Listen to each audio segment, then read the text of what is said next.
Привет, друзья, с вами Одинокий Джейсон. Сегодня я хочу немножко вам показать Бангкок. Хотел сказать, показать вам Бангкок, но, к сожалению, из-за плотной застройки мы тут ничего такого не увидим, потому что моя гостиница находится в Financial District селом Сатхорн, и вот тут такая застройка. Еще это мне повезло, потому что хотя бы уголком я могу город увидеть. Для картинки, для видео, конечно, это не такая картинка, но здания очень большие, вокруг огромнейшие здания.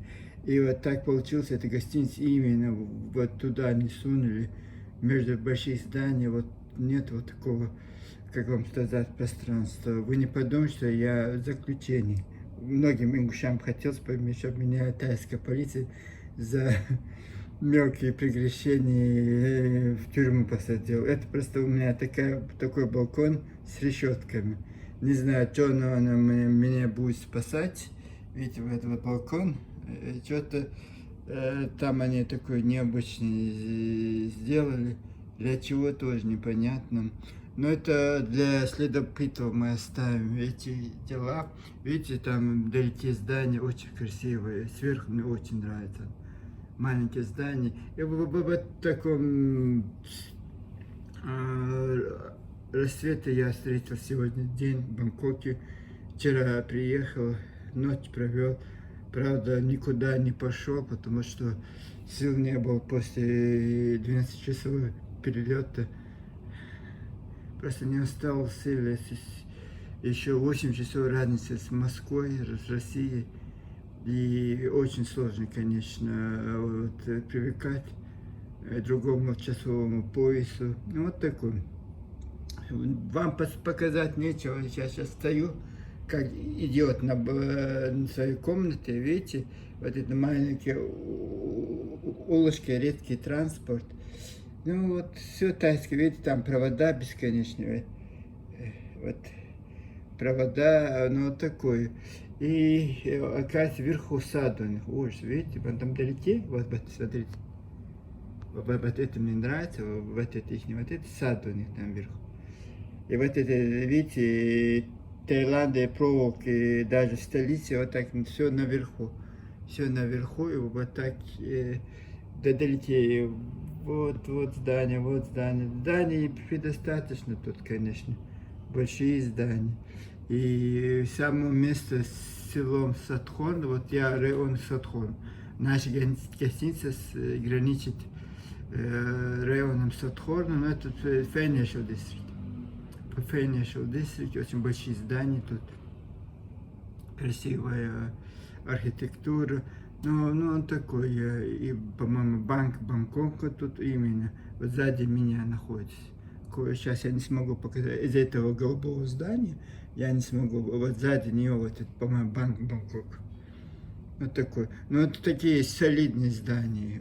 Хотя Таиланд кажется маленькой страной, вот солидные здания, солидные вот эти. Ну, как вам сказать? И вот, да, видите, вон там в здании, огромное здание, там тоже сад наверху. У них балконы, у них вот этот в балконах, вот этот, как вам сказать, на крышах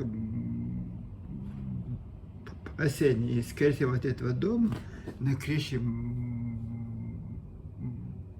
бассейн у них. Вот такой. Да, возбужденный стримом я отсюда вести не буду, так как нет возможности. Так что это, ну, такое дело. Но это тоже, знаете, теперь я хотел отказаться от номера. У меня, так как у меня вот бесплатно могу менять, полицейский был там на мотоцикле, хотел вам показать, к сожалению, он ушел. Так, вот такой. Короче, еще простудился. Вчера вот в самом самолете так жарко, потом перепады температуры. Вот в Бангкоке вообще катастрофа была. Температура катастрофа. Я не знал, что мне делать. Я вот отключил тут в квартире, потом тут в гостиницу пришел, хохолдрили. у нее не холод, отключил вот это, как это называется, вот этот отключил, потом жара же, если отключаешь, тут окна все закрыто, и вот жарище страшное. И видите, окна, только одно стекло, вот так. Вот такие дела.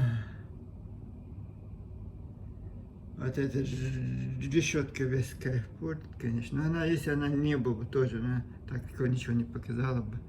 Ну вот такое дела. Так что в нашем городе солидном, в нашем солидном городе. И вот такое. Ох, такие дела. Я с Туниса там провел время, сразу переехал в Бангкок. Так что интересно, вот сателлиты у них до сих пор. Представляете, огромные города, сателлиты вот ставят, все видео смотрят вот, на крыше, полно забит. Ну, вот такое.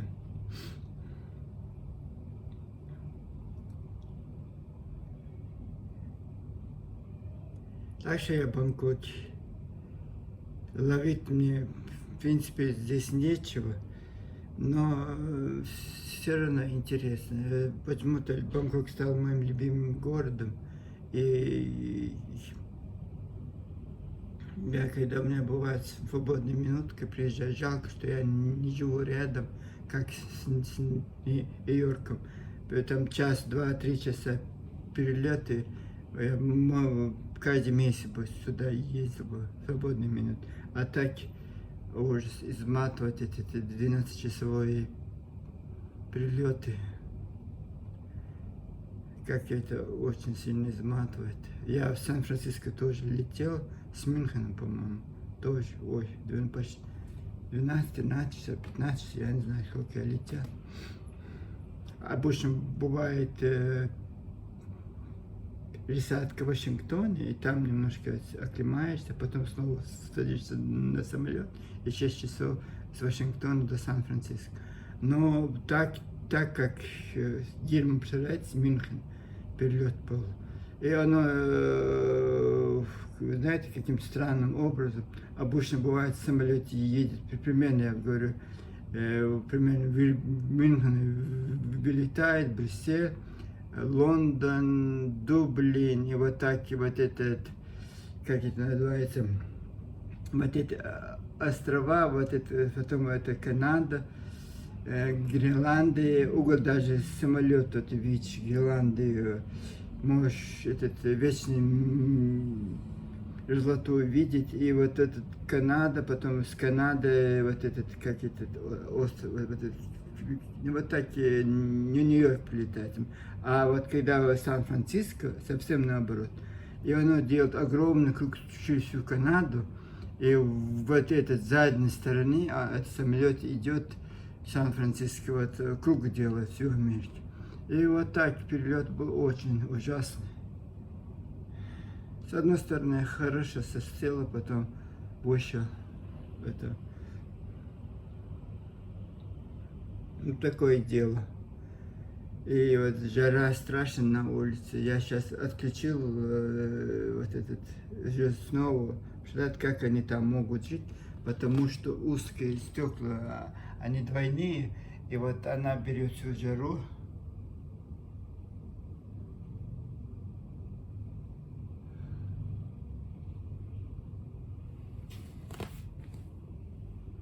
Вот видите, что такое жизненное, утверждающее видео. В принципе, можно жить, но я вам скажу, ребята, какого у нас счастье мы живем. Таком, одной стороны, так кажется, тут такая жарища. Вы представляете, страшно, просто 5 минут на улице не можешь постоять. И вот тебе, это, к сожалению, к сожалению, вот это никак. Ох, через решетки. Вот так я сейчас сижу, вот так удобно, немножко удобно. А так стоять не так удобно. И вот такое дело, как они живут, я вот это не знаю, как они могут целый день на улице, вот торговцы, вот это, бесконечно эти торговцы, которые за копейки там на улице, вот они, вот это герои, я представляю героизм их. Какой трудом они зарабатывают. Еще они пекут на улице, вот что, жарят еще все. Вот у меня рядом рынок маленький, но он там не круглый, а вот бывает с самого утра до вечера, по-моему. Вот все там, все, что дома пекут, они пекут там, на улице. Вот огромные казаны, огромные вот это, и там это жарят, парят. Представляете, на улице под 40 градусов жара, и плюс они вот в таких условиях работают.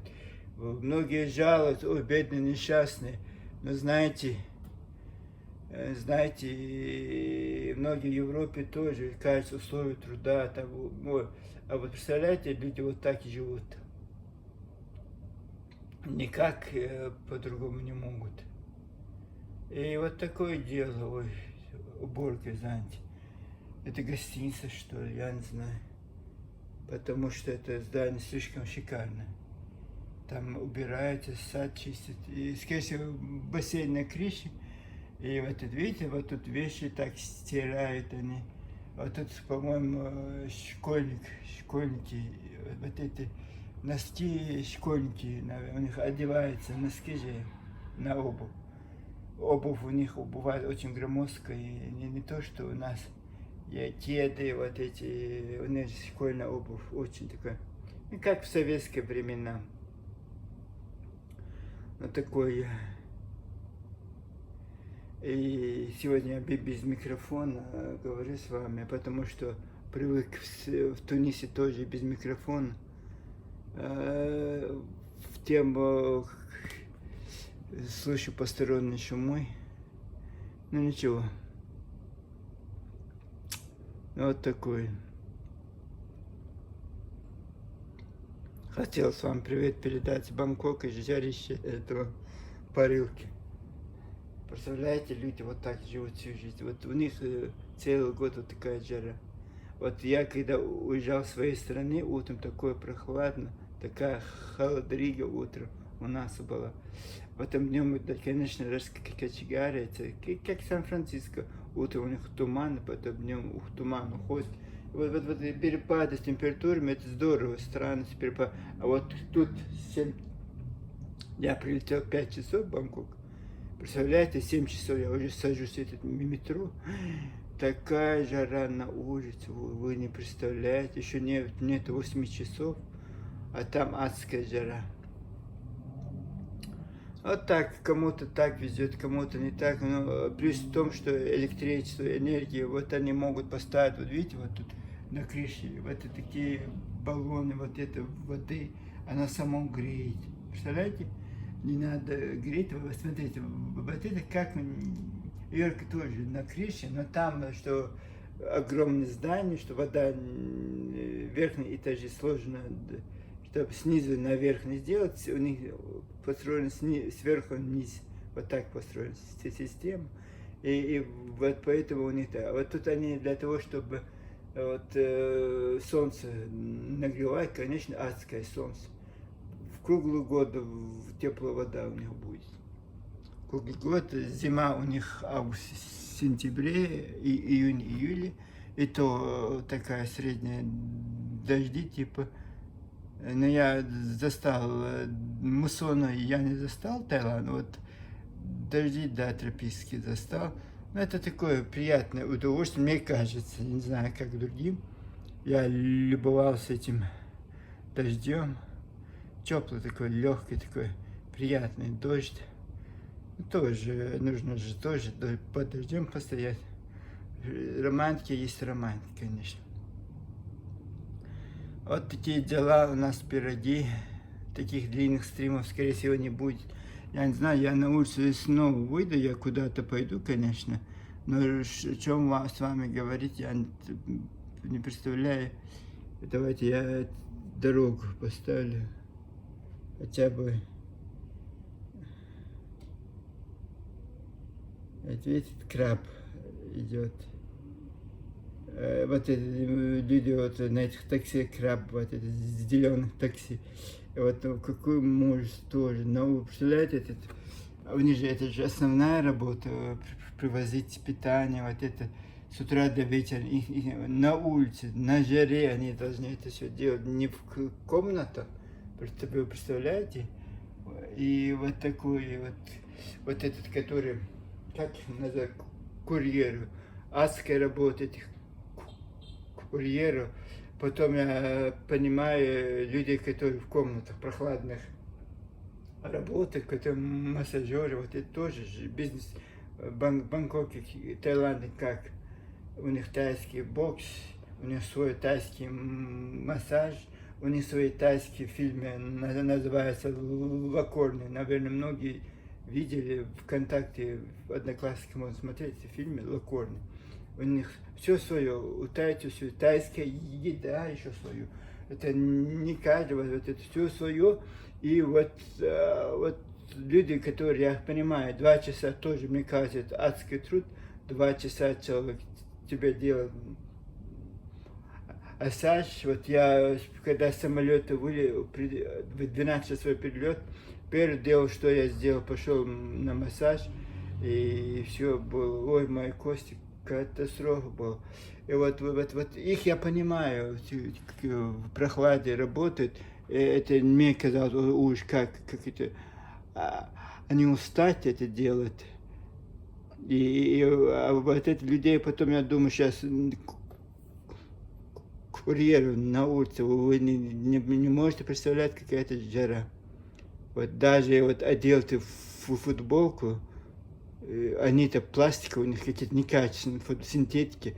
Я-то, хотя у меня была хлопковая майка и тонкие лен рубашки.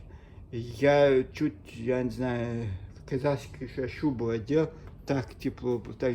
А представляете, у них, как они могут вот так жить, вот так трудиться, вот так с трудом, потом зарабатывать эти деньги. Это еще Бангкок сам повезло, а приезжая с этих провинций, эти люди. Вот такая, каждый народ по-своему, вот кажется, ой, их 70 миллионов, огромная страна. И я заметил, что вот в Мьянме тоже мы самолет летали, час через Мьянму летали, представляете, нищая, бедная страна, и вот огромная территория, у него тоже огромная территория. И вот Таиланд, вот 70 миллионов, Вьетнам 100 миллионов населения. И вот как они выходят из положения, как они зарабатывают эти деньги. Это огромные страны, это еще тебе какое-то ужасное условие, постоянно жарище. И вот как-то умудряется. Вот я заметил, скорее всего, люди дома не готовят, все на улице у них, все на вынос. Вот из офисов, этих 8 часов нет, толпы этих людей уличную еду покупают. Я сегодня тоже вышел, не осилил, ничего не взял, сок, этот арбуз, всякий вот такой, вот этот взял, и булочки запечатанные. И, конечно, еда много, и разной еды. Но это для меня это не гигиенично. Но что делать, люди так едят, кушают, не умирают. Они еще сразу упаковывают, рис упаковывают, и омлетом, вот это вот такое. Очень много мяса. Но, конечно, это не моя еда, не мое, завтра тоже выйду, но именно чтобы свежий сок, они при тебе делают сок свежий сок, кофе свежий, можно выйти тоже. Вот такой. И предстоит еще несколько недель проживания в Таиланде, я поэтому никуда не спешу. Скорее всего, мы с вами поговорим как-нибудь по душам. В самом комнате можно построить лаптоп. Я сегодня смотрел, оказывается, все мои видео можно по-английски смотреть. И, и вот мне было интересно, я не осилил час, конечно, 30-минутное свое видео, хотя 32 минуты я послушал, вот это был Артемка «Беги, Артемка, про события 1900 осень 1992 года. И вот как этот комментатор говорит, я понял, что да, у меня речь такая не гладкая, такая вот это, но вот знаете, когда переводит, очень, очень, оказывается, у меня такая речь, кажется неграмотно, вот я именно говорю такие вещи именно о русском языке, как бы на английском тоже, они точно такой же, они употребляют, и я вот правильно делаю акценты, я послушал по-английски, честно слово, я удивился, что я вот на русском я так говорю, они перевели его, и вот по-английски оно так звучит. Суперски. И, скорее всего, надо как-то красиво, без этих эмоций, без ничего, вот снять какой-то ролик, и английский они и так его переводят, все мои ролики. Не все последние 4-5, они, по-моему, через 2 недели, через месяц они переводят их. Или от того, что эти мужчины мне жалобы пишут, поэтому перевод, я не знаю, откуда это у них пошло. И вот ты можешь сидеть по-английски, полностью мои ролики послушать. Тоже интересно, да? Очень интересно.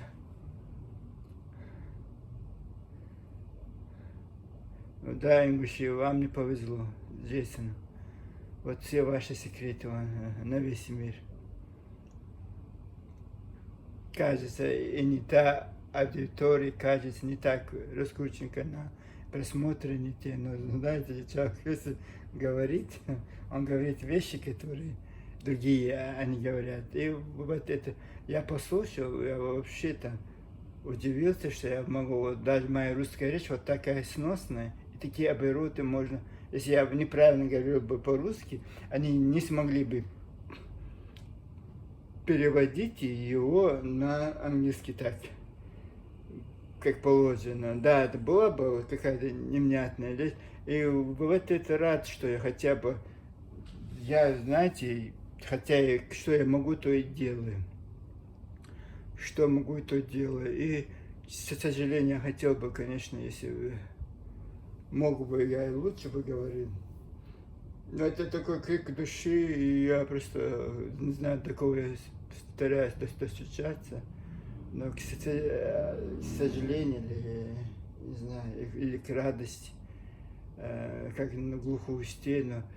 И, ну что, я не могу изменить мир, не могу сделать революцию в короткие сроки. И не изменить менталитет ингушей нам всегда казалось. Нам всегда казалось, что что это то же самое, оказывается, не то же самое. Это я теперь понял, что это не то же самое. И не нужно предъявлять им завышенные требования. Вот какие они есть, такие они и есть. И вот мы-то это признаем, мы никаких претензий. И вот самые эти люди, называешь себя ингушами, вот чего, вот бывает голая задница, и за ничего там, и вот такие воздух, такие речи, мы такие, мы такие. Конечно, на чеченском вы можете это говорить. Вот сказать, это все наше, это мы такие великие. Но идиотов тут мало, по-моему.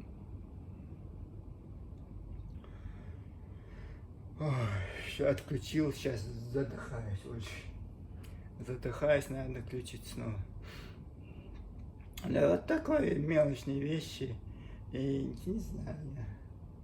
Вот мне было бы, честно слово, было бы стыдно вот так говорить, зная самый маленький регион. Вот какие-то понтовость вот этих мужчин меня раздражает. Честно слово, раздражает это понты их. Не к месту, к месту.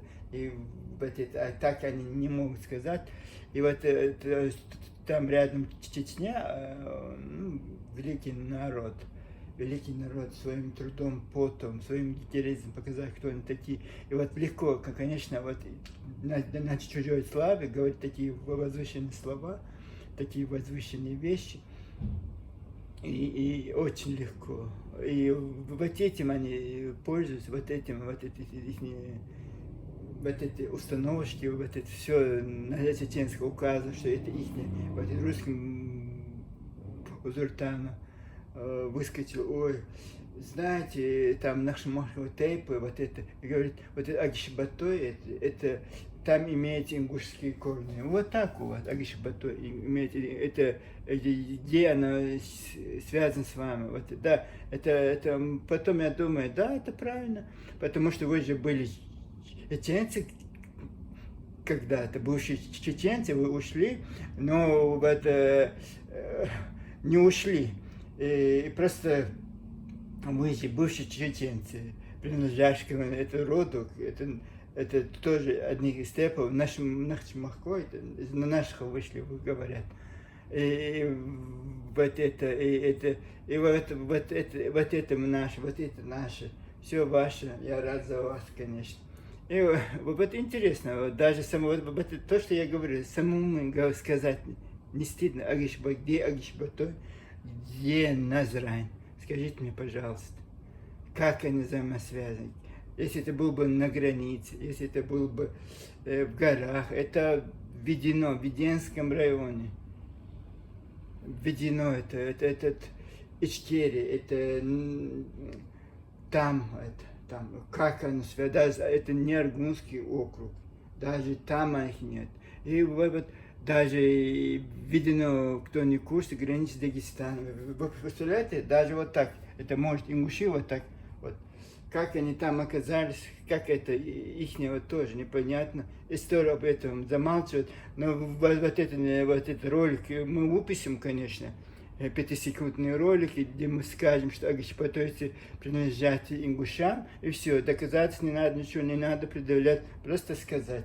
Вот это, просто сказать, вот это задом им выйдет, это выйдет, потому что терпение кончится чеченцев. Вот бывает, как козел. Это не о народе, а просто пример. Вот лично вот терпят, примерно возьмем пример, мужчина какой-то рядом живет, какой-то постоянно, что-то, кровь из себя высасывает. И вот это терпение постоянно бывает, вот в конце концов прибывает. Вот точно так же доиграются эти мужи, доиграются. Скорее всего, знаете, и терпение у меня даже есть это терпение, я стараюсь, хотя я очень много знаю, и мне волосы дыбом, что я могу сделать? Я же не могу кричать: ура, чеченцы, пожар у нас, все стать на защиту Родины, но у нас нет такого. У нас мы же не истерим, это глупое состояние, это некрасивое состояние. Вот истерики этих мужчин достал, конечно. Они достали, они постоянно что-то выкидывают. Даже на ровном месте, представляете, вот даже сказать должно быть здесь. Эрсена Агишбато, это чисто чеченский. И вот я хоть одного агишбатойца, который говорящий на ингушском языке, найдите хоть одного агишбатойца, говорящего на нашем чеченском диалекте языка, который вы сейчас говорите, что это ингушский, голландском диалекте языка. Птички мне пришли сейчас, птички мне тайские пришли, но они воробьяли, очень худые, бедные. Смотрите, какие они крошечные, худые такие, худющие. Фауна здесь, вот и голубь тоже маленький, все маленький у них, потому что жара страшна, не как у нас от жира бесится. Вот такой, и странно. Вот я смотрел перед вылетом этот ролик, это Бузуртана, думаю, мама мия. Самым не стыдно. Вот такая лепит, вот этот, знаете, на что потом, это же, как это бывает, один раз сказал про сказать, все ингуши у вас тоже, ура, ура, ура, это наше, оказывается, все наше, Чечня наша, мы сейчас вот это. И потом вот этот человек видит, что вот прошло, и вот он снова другую ложь сочиняет, еще ухищренно. Потом снова он это тоже рассказывает. Все ингуши восторженно там аплодируют. А потом еще вот вседозволенность, ему ничего за это не прилетает. Вот агишпото, это вот честно слово, вот, сказал бы, вот это, какой-то агишпото пошел бы это козла в это взял бы, а дети это читал, покажи мне. А потом он так хитро говорит, а это где-то я прочитал. Это книжка, когда совет старейшин он был, пришел какую-то историю, придумал, рассказал, что это вот тут этих учебников написано. И он поставил 3-4 учебника был, поставил перед собой, и какой-то из этого совета ТЭПа мужчина рядом сидящий решил эту книжку взять, вы видели бы реакцию вот этого Будуртана, схватил. Он говорит, нет, представляете, не трогать книжку. И отец, скорее всего, это ложь, скорее всего, он сказки придумал, сочиняет. Это по-своему все это передает, наверное, они так не пишут. И вот это на лжи, вот ложь, знаете, это легко, правду говорить очень сложно, очень трудно достучаться до правды. А вот ложь можно, знаешь, сочинять вот после этого. Там одно слово, туда добавил 100 слов, и да, вот это слово ты покажешь, вот это слово же есть там, а то, что ты 100 добавил, это не, это главное вот это. Ну, это такая гибридный метод вот этих ни к чем. Я их называю иногда таких людей проститутками, проститутка великое слово, они такой гордо поднятой головой, они это честный заработок, у нас они там работают, вот на улице Красных фонарей, за это деньги получают, это работа. Это даже вот, оскорбление для проституток, сказать этих ничтожных людей, назвать именами, это оскорбление для этих, как сказать, ну, женщин древней профессии. Для них будет оскорблением, что и вот их сравнивают с этими политическими проститутками. И вот это, я не знаю, даже вот эти женщины, которые продаются, они не за спиной, у них есть свои дома, свои комнаты, там они предлагают свои услуги, они намного честнее, чем вот эти продажные, это никчемные, вот этот мусор. Вот они вот, не боятся лицо свое показать, все равно же это неприятно, это человек мимо проходит, кто-то узнает, или кто-то на видео снимет, и то все равно, это же тоже, это общественное вот это же, там же полиция же не контролирует улицы в красных фонарей, что не надо снимать вот это, ничего там, контроля нет.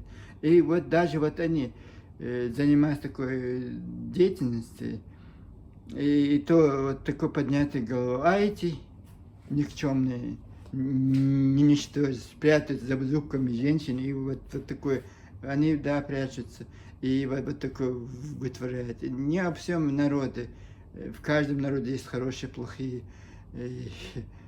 и вот когда ты имя ингуш себе присваиваешь, от имени этого народа, от этой республики выступаешь, тогда это касается и остальных. И поэтому вот я никогда не стал бы слово ингуш, если бы эти люди мне говорили, что мы Ани, и вот мы вещаем с Марса. Они так не говорят. Они говорят, что они ингуши, что они борются за ингушетию. Пусть борются. Вот, проснулись. Сотни веками лежали, спали, а вдруг проснулся. Когда войны были, когда это были ожесточенная борьба, вот о них не было, не видно, не слышно. А сейчас, конечно, легко. В интернете сел, и это вещат оттуда, что мы великие воины ингуши. Оказывается, ингуши были такие. Да, оказывается. Оказывается, можно знать и по-другому пересказать. Оказывается, да. А вот такое, это слово оказывается, были, это синонимы. Этим мы разбрасываемся, мы вот агишпатоис, оказывается, были ингушам. Вот это меня удивило, рассмешило, честно слово. Ну вот сюрреализм, я не знаю, как так можно опускаться на одно и это, потом уходить, потом эти люди вот так чужое это легко присваивать, знаете. Вот я сейчас тут сижу и буду говорить, вот этот участок какой-то, хорошо, что ингушей тут не пришло. Вот он сказал бы, Бангкок основан ингушами. Где-то там какой-то пьяный идет, написал слово, и вот они это слово к ингушам, и все, пиши пропало Бангкок. Ингушский гала, урогала, бурогала. Вот такие, знаете, когда люди лгут, когда люди придумывают, вот это мне, ничтожность этих людей я не могу понять. И самое главное, это люди, которые, не знаю, не свежие идиоты, почему они вот так восхищаются этим, тоже не понятно. Комментарии читайте, вот, и не поймешь, конечно, не поймешь, к чему все клонится.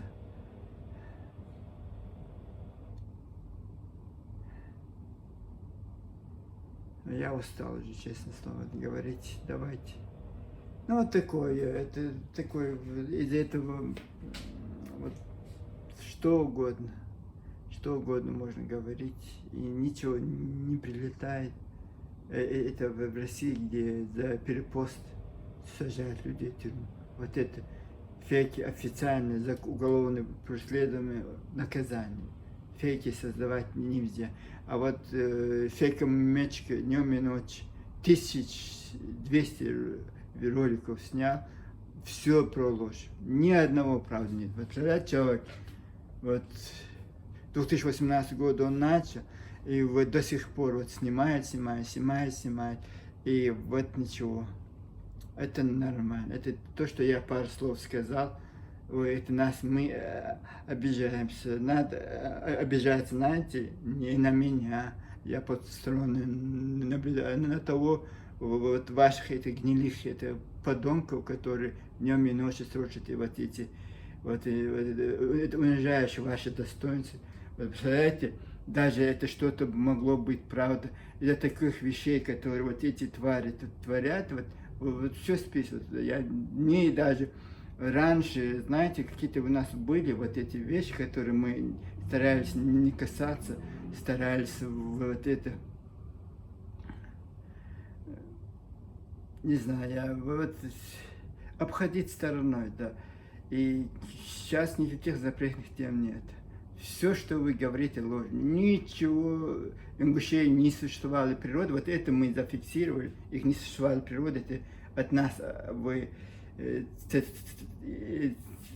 Ермолов отколол и правильно сделал. Вот за это, только за это ему можно поставить памятник в Грозном, что вот он, вот этот подонок вот нас убрал. Он, ой, какое это благородного, да, он каратель, он все сделал, все.